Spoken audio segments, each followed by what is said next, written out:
Hi friends, అందరికీ నమస్కారం. నేను ఈరోజు నా వాట్సాప్ స్టేటస్లో ఒక స్టేటస్ని చూశాను. అదేంటంటే ఒక మిత్రుడు పెట్టాడు స్టేటస్ కింద. అదేంటంటే ఒక చిన్న ఇమేజ్ తోటి క్వైట్ కలుపుకుంటూ ఒక ఇమేజ్ని పెట్టాడు. అదేంటంటే కొందరి ప్రవర్తన చెప్పు వంటిది మనకి మద్దతు ఇచ్చినట్టే కనిపించిన మన వెనక నుండి బురద జల్లుతారని ఉంది. ఆయన కోణంలో పెట్టి ఉండొచ్చు. అంటే మనకు తోడున్నట్టే ఉంటారు కానీ మనకి వెనక కుట్రలు చేస్తారు, మనకి వెనకాల మన గురించి చెడుగా మాట్లాడుకుంటారు, మనకి నష్టం జరిగేటట్టు చేస్తారనే ఉద్దేశంతో పెట్టుండొచ్చు. ఆయన ఆ కోణంతో ఆలోచించుండొచ్చు, తప్పేం లేదు. కాకపోతే నాకు ఆ ఇమేజ్ని చూడగానే, ఆ క్వైట్ని చూడగానే, ఆ ఇమేజ్ని చూడగానే నాకు మరో కోణం ఆలోచన తట్టింది. అది మీతో పంచుకోవాలని, మీతో షేర్ చేసుకోవాలని నేను ఈ వీడియో చేయడం జరిగింది. ఈ వీడియో చివరి వరకు చూసిన తర్వాత మీకు నచ్చితే మన ఛానల్ సబ్స్క్రైబ్ చేసుకోండి, లైక్ చేయండి, మరియు ఈ వీడియో చూసిన తర్వాత కామెంట్ చేయండి. ఓకేనా? నిజానికి నా ఆలోచన ఆ ఇమేజ్ని చూశాక, ఆ క్వైట్ని చూశాక నా ఆలోచన, నేను ఆలోచించిన కోణం ఏంటంటే, నిజానికి దారి ఎంపిక మనదే. దారి ఎంపిక ఎవరిది? మనదే. బురదలో వెళ్ళాలా వద్దా అనేది పూర్తిగా నడిచే వ్యక్తి నిర్ణయమే.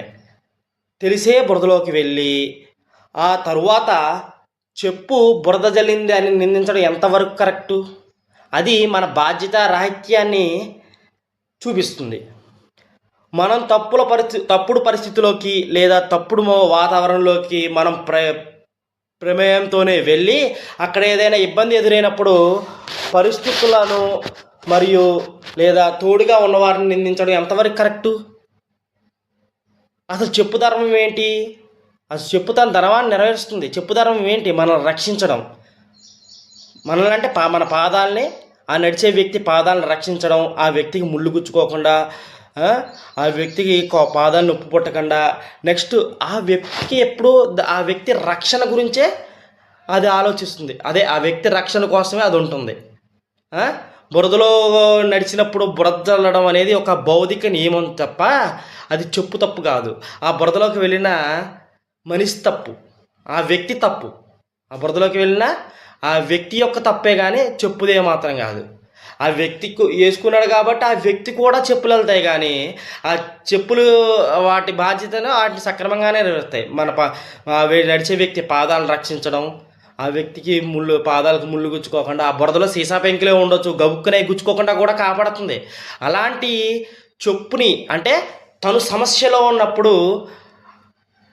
వెదుటి వారిని నిందించడం, లేకపోతే వెదుటివారు సహాయంగా తోడుగా ఉన్న వారిని మన పరిస్థితులను వాళ్ళ మీద నెట్టడం, ఇది మనిషి సహజ గుణం అయిపోయింది. అసలు నిజానికి అందులో చెప్పు తప్పేం లేదు. చెప్పు దాని ధర్మాన్ని సక్రమంగానే పాటిస్తుంది. దాని ధర్మం ఏంటి? మనిషి యొక్క పాదాలను రక్షించడం. ఆ వేసుకున్న మనిషి యొక్క పాదాలను రక్షించడమే, ఆ వ్యక్తి యొక్క పాదాలను రక్షించడమే. అంతే కదా? అంతేగాని బురద చెప్పు జిమ్మింది అని చెప్పు మీద నెట్టేస్తుంది. అలాగే ఏదైనా మన సమస్య వచ్చినప్పుడు ఎదుటి వారిని మీద నెట్టేయడం, తోడుగొన్న వాళ్ళ మీద ఎలా మనకు కామన్ అయిపోయింది. ఒకసారి మన నిర్ణయం వల్లే అది తప్పు జరిగింది, అంతేగాని వేరే విధంగా కాదు. అది ఆత్మపరిశీలన చేసుకోవాలి. అదే మన వివేకం. కాకుండా ఇక్కడ ఇంకో విషయాన్ని గమనించండి. ఆ వ్యక్తి బురదలోకి వెళ్ళడం వల్ల ఆ చెప్పు కూడా బురద అంటుకుంటుంది. అంతే, అవసరమైతే చెప్పులు కూడా తెగిపోతాయి. అర్థమైందా? అది మరి ఇప్పుడు ఇక్కడ తప్పు చెప్పుది కాదు, బురద దారిని ఎంచుకున్న వ్యక్తితే. జీవితంలో మన సమస్యలను ఇతరులను సాగా చూపించకుండా మన నిర్ణయాలకు బాధ్యతను మనం తీసుకోవడమే అసలైన పరిపక్వత. అర్థమైందా? అదే అండి, ఈ విషయాన్ని మీతో పంచుకోవాలని నేను వీడియో చేశాను. ఒకవేళ మీకు ఈ వీడియో నచ్చినట్లయితే కామెంట్ చేయండి. మీ అభిప్రాయం ఏంటో కామెంట్ చేయండి అండ్ లైక్ చేయండి, సబ్స్క్రైబ్ చేయండి. ఇంతటితో ధన్యవాదాలు.